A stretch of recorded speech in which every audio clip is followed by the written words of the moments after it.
ঘটকনাথ নাম আমার, ভোট প্রচারের ঘোড়া, যামিনী রায়ের তুলির টানে লাল মাটিতে গড়া। বাঁকুড়া জেলা প্রশাসন, বাঁকুড়া জেলা শাসকের অফিস চত্বরে এখন শুধুই ঘটকনাথ। আর এই ঘটকনাথ হচ্ছে বাঁকুড়া জেলার নির্বাচনের এখন ম্যাসকট হিসেবে ব্যবহার করা হচ্ছে। আর যেহেতু বাঁকুড়ার ঘোড়া আর বাঁকুড়ার চিত্রশিল্পী যামিনী রায়, তার শিল্পকলার আদলেই এই ঘটকনাথ বাঁকুড়ার মানুষকে, বাঁকুড়া জেলার মানুষকে ভোট নিয়ে সচেতনতার বার্তা দিচ্ছেন তারা, এবং মানুষকে বলছেন ভোটমুখী হওয়ার, ভোট কেন্দ্রে গিয়ে রায় দান করার।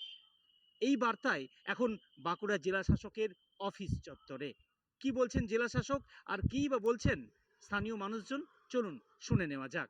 আমরা বাঁকুড়াতে, আপনারা জানেন বাঁকুড়ার অন্যতম শিল্প বাঁকুড়ার ঘোড়া, আর এই জেলার বিখ্যাত শিল্পী যামিনী রায়।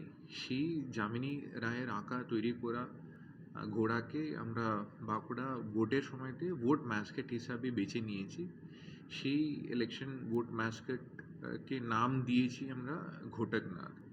আমরা ঘটকনাথের ছবি এবং গান মাধ্যমে ভোটের প্রয়োজনীয়তা তুলে ধরা হবে, এবং আশা করি বাঁকুড়া ভোটাররা ঘটকনাথকে আপন করে নেবে। এটা তো প্রশাসনিক দপ্তরের কর্তব্য, এবং সাধারণ মানুষ তো প্রশাসনের উপরেই নির্ভরশীল করে সমাজে বসবাস করে।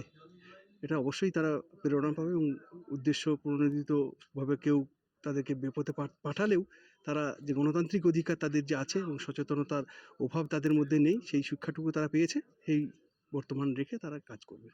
2024-এর লোকসভা নির্বাচন আগামী 25শে মে অনুষ্ঠিত হবে। এখন সেই বার্তাই তুলে ধরছে এই ঘটকনাথ। আমার শহর বাঁকুড়া থেকে স্বরূপ গঙ্গোপাধ্যায়, কলকাতা টিভি।